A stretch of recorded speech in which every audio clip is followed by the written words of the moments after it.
From Gimlet, I'm Josh Muccio, and this is The Pitch. Right now is a strange time for startup founders. The first rush of pandemic crisis is over, but businesses are now trying to figure out how to handle the long haul of a business climate changed by the coronavirus. So, on our show today, founders call in for advice from investors Elizabeth Yin and Hunter Walk. Hey. Hello. We're about to start giving advice. Hello. You should sing your advice. Elizabeth Yin is a familiar name on our show. She famously invests in hilariously early startups, and lots of them. Her fund, Hustle Fund, is invested in over 200 companies. Elizabeth, it was your idea to bring Hunter on the show. And now you have to get rid of him. Why did you think Hunter would be good? I feel like a lot of VCs kind of tap dance around things, but Hunter's very good about getting to the crux of the issue or whatever it is, but in a nice, genuine way. I'm hard on the problem, not the person. I'm honored to be here. I like giving advice. Hunter Walk is with Homebrew VC, and when Hunter's not investing in startups like AngelList, Wealthfront, and Cheddar, you can find him on Twitter, dispensing nuggets of VC wisdom and making jokes. I'm an outlaw. Roaming the plains of business problems. If you're lucky enough that I walk into your town, I might just solve yours. Coming up, Hunter and Elizabeth offer advice to a founder with millions in revenue and another whose idea is so new they don't even have a website. The investors will even bust a few myths while they're at it. Stay tuned. The calls will commence right after this. Hello, The Pitch. You have a caller. To accept the call, press 1. For more options, press star. Hello, this is Josh. Hi, this is Rebecca calling from Detroit, Michigan. Hi, Rebecca. Hi, Rebecca. It's Elizabeth. You've got Hunter here, too. Hey. All right, Rebecca. How can we help? So I'm a cannabis entrepreneur in the legal cannabis industry in Michigan. And I've been a legal cultivator in Michigan for the last 10 years and just recently acquired some additional licenses to expand to compete with the big boys. So we're building a huge commercial cultivation and processing facility. My partner and I have been funding the whole project. We're $500,000 in already. And the legal cannabis space is heavily regulated, so you definitely have to have construction completed within a certain time of acquiring a license. So we can't just be sitting on our hands, Yeah. I have to get this money. But it's been kind of difficult to fundraise, especially it's a pandemic, so you don't have an opportunity to go to a conference and network with potential investors. So just wanted to kind of get your advice on how do you fundraise remotely from a laptop via a Zoom call? Like, how do you really get people excited about what you're doing, but you have to do it from a computer screen? Is the question like how to cultivate relationships with investors these days? Cultivate for a cannabis startup. Yeah. Well, I think the good news actually is that during this time, because everyone is largely taking, Zoom meetings or phone calls, it actually, in some sense, allows you to open up a wider net because you don't have to go someplace and drive all around town to meet with different investors. I know founders who are taking back-to-back-to-back meetings with investors from literally everywhere. So that's the good news. But I think then to answer your question, well, how do you find these people to hop on calls with? And so here are a couple of thoughts. There are funds that specifically do cannabis investments. And I think the other approach is maybe even cold emailing other CEOs of cannabis companies that are doing well. Like they may be angel investing, or they certainly know people who invested in their companies. And I think touting some of your credentials, because you're not new to this space and you have these licenses. So you're a very credible person in this space. And I would just tout that with a couple of bullet points and say, hey, would love to get 15 minutes of advice. Here's a bit about me. My company is, growing, and I'm just trying to fundraise a little bit of money to spur on that growth. For sure. That's great advice. I'm often sometimes wary of cold emailing people, but I also have to realize that I have some pretty great accolades, so I could also be of value to them. Yeah. And Elizabeth loves cold emails. I love cold she email. can't Just get enough email. Do that. No, cold emails really do work. Not everyone will respond, but I think you will get some bites. Yeah, just to double down on some of the things Elizabeth said, I think when you have very specific knowledge and expertise, you're not just asking, you are already exchanging. Even if they don't need your help right now, they're adding you as somebody that they might be able to reach to in the future if they, for example, need to diligence an investment or want your opinion on something or help navigating, sort of a regulatory. So sometimes when you're reaching out to people, I get just the, hey, Hunter, I want to pick your brain, and they don't tell me what the reciprocation is going to be. And obviously I'm not looking for, I'm not purely transactional, but don't be afraid, I think, of being clear about what you're good at and how you can make that available to somebody either during that call or in the future. Wow, that was great advice. All right, Rebecca, thank you so much for calling in. I definitely appreciated that. So thank you, guys. Great. Good luck. Yeah. Take care. Thank you. Yeah. So Elizabeth and Hunter, I'm just curious, is there anything else you've noticed about taking pitches remotely since COVID? How has it changed pitching and startups? Hasn't changed anything for me. We've always taken pitches remotely. The challenge, I think, sometimes, especially when you're talking to teams that are 2 or 3 founders, is I really care about the dynamics between those founders, and sometimes it's harder to read those across 3 different Zoom windows than it is when they're all in the same room together. Yeah. So I've had to sort of try to figure out how to ask different types of questions or be a little bit more provocative to get them interacting with each other. I'm curious to see, is the whole greater than the sum of its parts? And that's more than just looking at 3 resumes. It's understanding, do they trust each other? How do they make decisions? How do they resolve disagreements? Yeah. You just get a sense for how comfortable people are talking about themselves as opposed to just pitching their business. And, at the stage at which we invest, you try to focus on understanding those people. And that sometimes that is harder when it's all being done virtual. Yeah, totally. All right. Oh, turn back on the phone line. Hello, the pitch. You have a caller. To accept the call, press 1. For more options, press... Hello, this is Josh. And Elizabeth. Hey. Hi. Hi, who's calling? This is Graham. Hi, Graham. What are you calling in for? I am a non-technical founder. I recently, about 3 weeks ago, was part of a LGBTQ hackathon, and my idea won the top prize and fan favorites. So now I'm trying to figure out where to go with my next step. Congrats. Wait, you're non-technical, but you won a hackathon? That doesn't sound non-technical. It's because, they paired me up with technical people, so I was able to make that happen. Oh, great. What's the idea?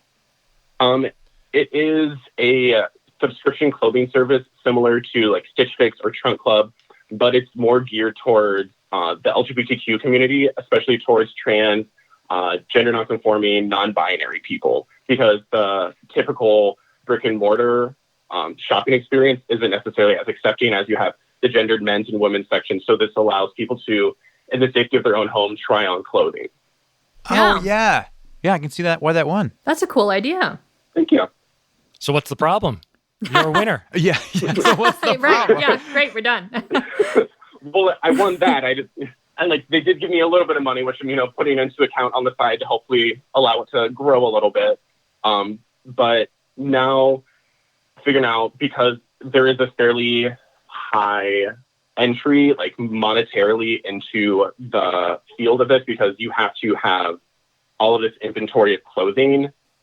So I need to figure out a way to show investors that what I'm bringing to them is valuable and that I have data that proves that. And I'm thinking the best way, the most low-cost way right now is to build out the online questionnaire that asks people, their identity, all of those things, what their style is, what their sizing is, and then have that to be able to show to investors that there are people out there interested in this.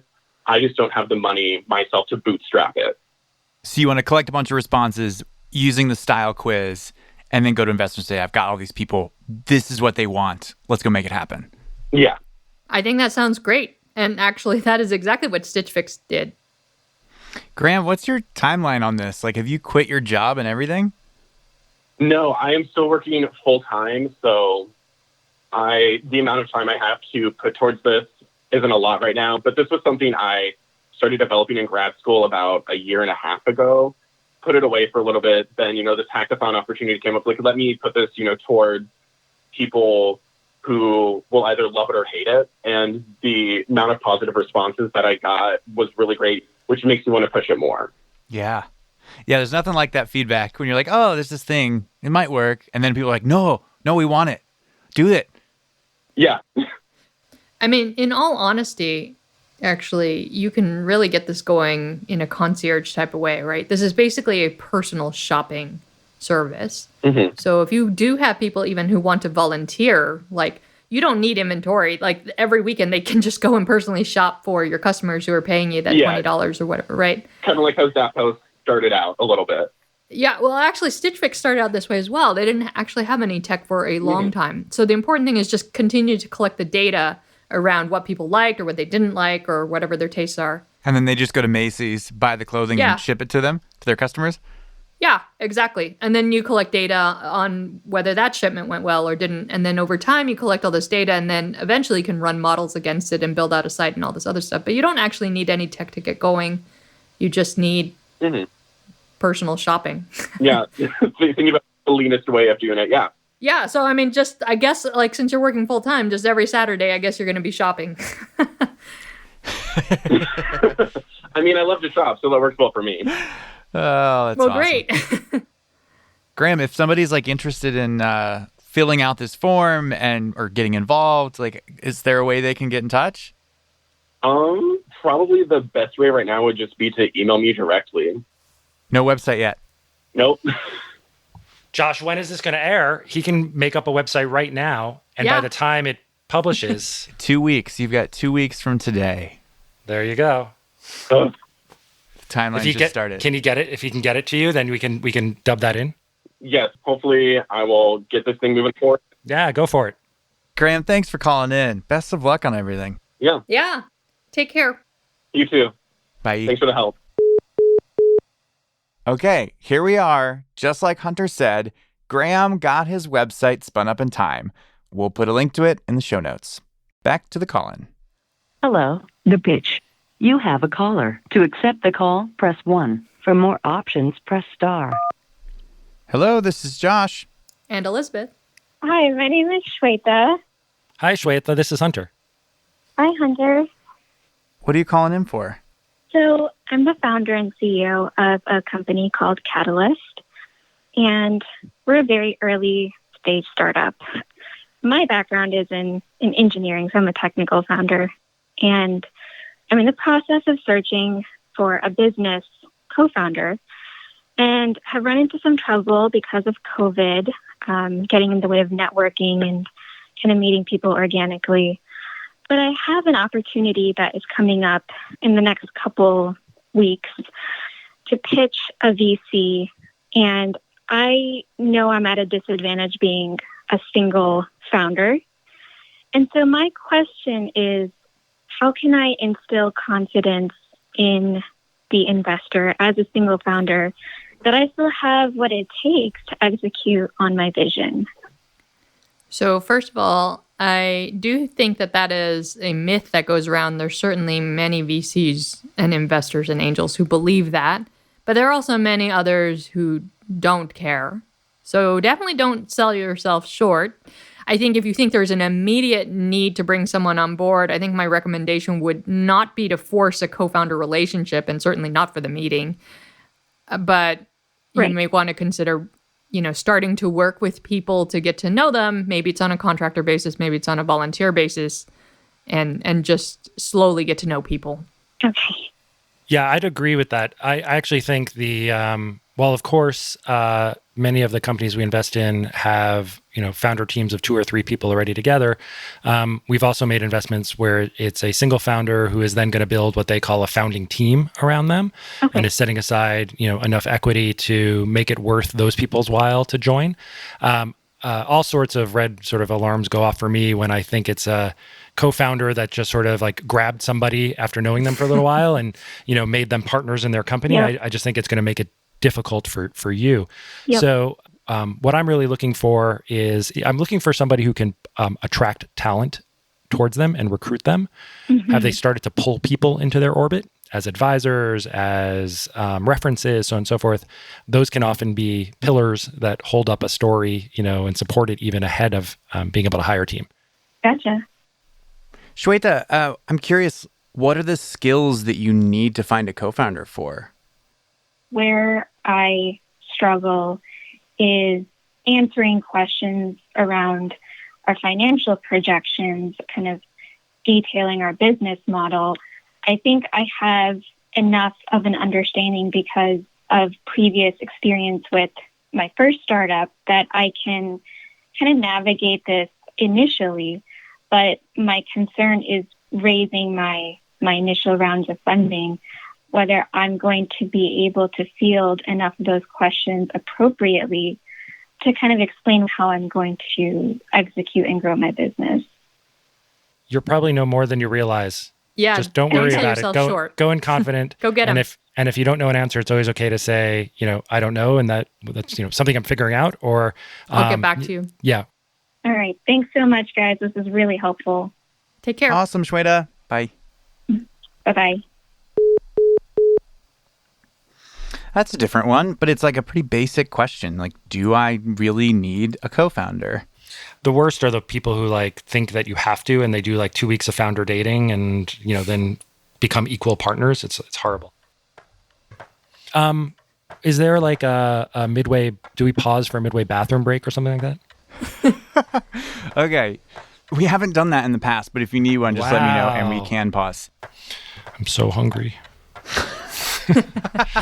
Me too. You didn't bring snacks to this? I'm a rookie. I told you, I just bring my water, not knowing there's no pee breaks. I have snacks here. Oh. Okay, while Hunter takes a snack break, we'll take an ad break. When we come back, more callers who want to keep your beer cold and your coffee hot.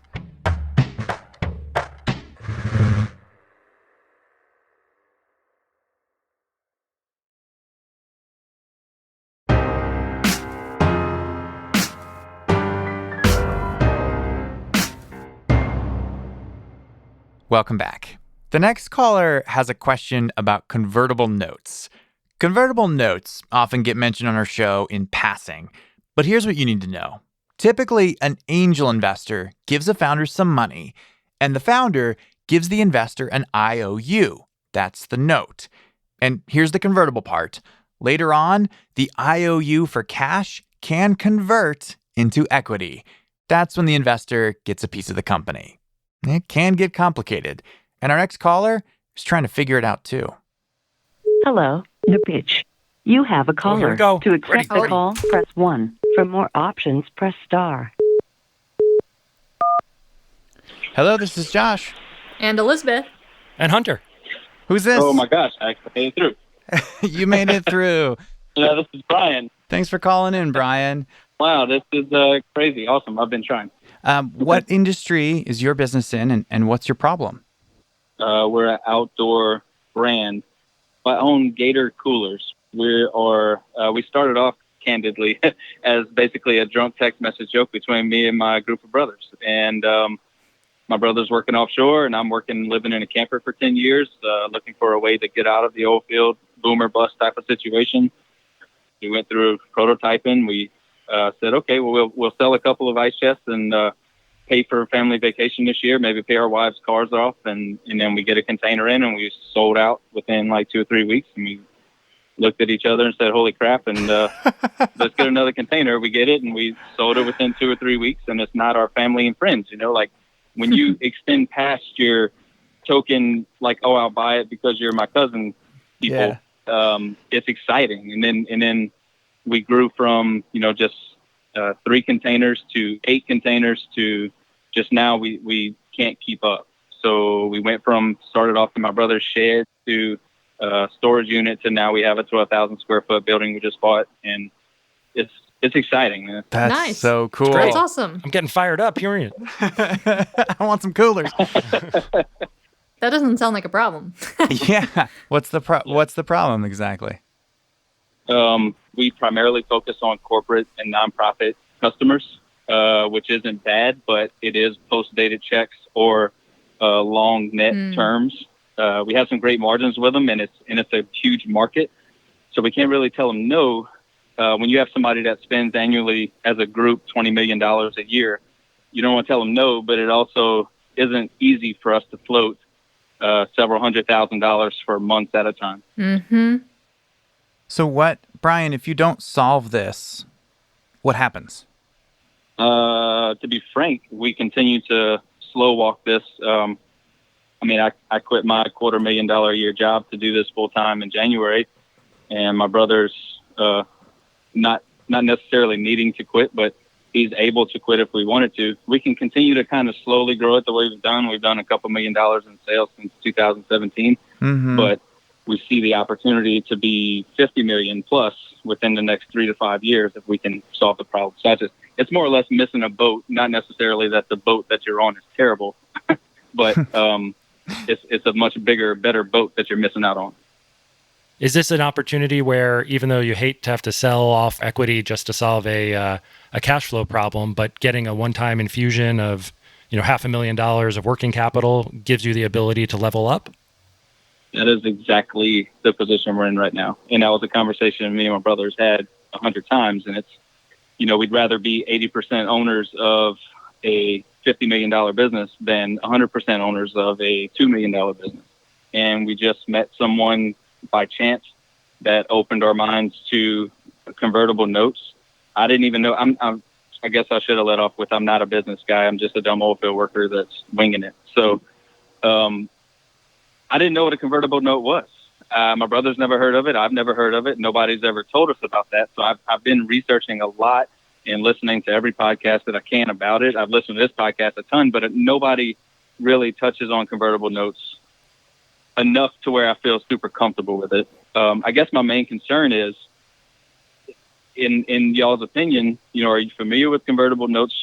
Is there something that I'm missing here that I'm should be concerned about or look into further? Look, convertible notes we usually see used in our business in an early fundraise, and as opposed to sort of, herding sheep, rounding up all the investors at once and doing a single close, it gives the entrepreneurs a little bit more of a flexible, rolling close type of thing. $25,000 here, then I got some more meetings, I get another $100,000 there. It allows the entrepreneur to put that money in the bank account incrementally as opposed to having to get everybody together. And so it's a really quick instrument to put money into a company. The trade-off is, you're sort of, you're selling something that converts at a later date, right? So nobody really understands exactly what you're owning yet. And so I think it's perfectly fine to go down that path. Just, anybody who wants to invest in you should be excited about the long-term potential for the business. This is still an early business. Somebody should be willing to take the risk for the reward. Right. Okay.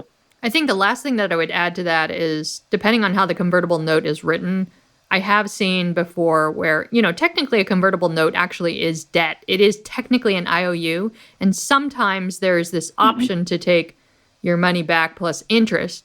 And that can often harm the company if, you're raising a lot on convertible notes. So I think the details of that are important. And as Hunter said, I think the more that you can push the language towards this is definitely converting into equity as opposed to you get your money back plus interest, I think the better for everyone. Right. I think that's kind of the main thing that I was hearing too. Yeah. If the investor themselves, sometimes we see confusion when it's less about the entrepreneur and maybe more about the investor using something like this for the first time and not being as familiar, with the risk in angel investment. So if the person has used this sort of instrument before, it might not be a bad idea to maybe talk to an entrepreneur or two that they have backed and make sure that when they commit to this, that they're committing to, helping you build the business, not just looking to protect their piece of it. Right. Okay. The only thing that I've ever taken away from everything I've read so far was just be realistic, because when people aren't realistic, then maybe it can be more expensive than you think, and you'll get a big sticker shock at the end. No, I think you're approaching it really responsibly. It can often feel like free money until it converts, and then you're trying to figure out all these notes with different caps and different discount rates and different interest accrued. Yep. Yeah, and all of a sudden you realize you sold off more of your company than you thought. But you're thinking about all this stuff. I think you're going down the path correctly. Bryan, do you feel like that answered your question? It did. I'm very appreciative of the input here. Thanks, Bryan, for calling in. All right. Thank you all very much. Take care. How excited would you be if it was actual gators? A cooler that actually fits gators. Right. Right. It's like, I don't think you're understanding me, Josh. I'm in the gator business, not the cooler business. Yeah. Do we have time for one more? Hopefully. I've opened up the floodgates. But no one's calling now. There's there's the flood. Here we go. Hello, the pitch. You have a caller. To accept the call, press 1. For more options, press star. Hello, this is Josh. Hey, Josh, Jeff Walsh. And Elizabeth. And Hunter. Hey, Jeff. Welcome to the pitch. Hi, good afternoon. What are you calling in for? So I'm the co-founder of a consumer tech hardware company. Our first product is a device that keeps coffee hot for up to 2 hours. And I have one of these. Clearly not yours, but I know what you're talking about. I have an Ember mug. Right, and they're actually a competitor. Ours, though, is a sleeve, so rather than pouring coffee into it, you actually take your to-go coffee cup and slip it in, and so you don't have to wash it. And we're going to do the same for food. That's really smart. And what's your question? So I've been doing a lot of the LinkedIn connecting and things like that to connect with investors. And we've been able to find someone that's willing to co-invest. We're raising a seed round. When you say co-invest, you just mean an investor? Right. It's an investor that said that they're willing to co-invest once we find a lead investor. Oh, got it. That doesn't help very much. Yeah. If you can find some more money, I'll give you some money. Exactly. Right, the catch-22 of that. So, and the advice I've been given has been to try to attract investors in versus trying to go after them. And I haven't found any good advice on how to do that, how to attract them into us. People are telling you don't go after investors, attract them in? Yes. Elizabeth, Hunter, do you know what he's talking about? I've never heard this. Maybe you can elaborate a bit, but already I would say red flags, red sirens are going off in my head, because anybody who tells you, oh yeah, we're in, if you have other investors, I would actually be very wary. It does not mean that they're in. I would say that is usually true. However, what sometimes people fear is that, let's say he needs $500,000, to really accelerate the business, and somebody says, I'm in for 25 so long as you can get the rest, but I don't necessarily want to give you that 25 until I know you have the rest, because my 25 needs that other 475 to get you to the next milestone. So it's definitely, it's a flavor of commitment. We think of that as like a soft commit as opposed to a hard commit. Although, Jeff, to your point around, is it best to go after investors and, try to pitch them, or does that show desperation? Should you try to just make yourself look great and wait for them to come? Right. I think really the former is fine. I have a big belief that a good cold email, proof of being the type of entrepreneur who has developed something and even without funding, has started to build a business, goes a long way in the mind of an investor. Yeah, you got to plant those seeds. Yeah. Otherwise, they won't know. I think at the end of the day, these first rounds are about, the 100 no's before you get the 5 yeses. And it is about speed, right? So it's about getting through those no's to find the yeses. And if you wait back, it just slows everything down in my mind. Right. I think that's a good approach. And I've gotten a few no's, so, that's good. I'm off to that start. Yeah, see? I sometimes find that for these types of businesses, late career or retired executives from industries that this might touch are fertile for, angel type checks, even if they don't think of themselves as angel investors. They're people who usually have made some good money. They're, sometimes very eager to have a little bit of skin back in the game, to feel like they're connected to the industry that they succeeded in. And, They're not typically filling up their LinkedIn bio with all the type of, Silicon Valley words that, angel investor, looking for my next unicorn, Right. blah, blah, blah. But they have the net worth to do so. Sometimes they just need the right opportunity and feel like that they're, paying it forward to an entrepreneur in the industry that they succeeded in. Oh, that's awesome. That's great advice. Thank you both. I appreciate it. Jeff, thanks for calling in. Elizabeth, Josh, Hunter, thank you very much. Take it easy. Good luck, Jeff. Bye, Jeff. Bye. Bye-bye. Okay. Unfortunately, I have to hop, Yeah. but thank you all. Not me. I've got the next 6 hours blocked off. So guys, let's just talk. I'm gonna Stop it. tweet Don't out mess. I'm gonna tweet out Hunter's phone number. See what happens. No, actually, we're not going to tweet Hunter's phone number. But here's our number, because we're going to do more of these. 833-748-2448. You can call in anytime and leave us a voicemail. As we all are settling in to the long haul of this pandemic, there will be more questions to answer, and we'll be here to answer them.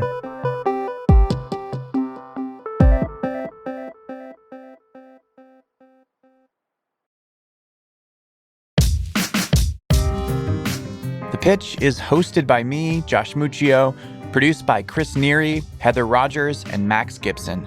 We're edited by Sarah Saracen. Original music in today's episode from So Wiley, Breakmaster Cylinder, and The Musemaker were mixed by Enoch Kim. The Pitch is a Spotify original podcast.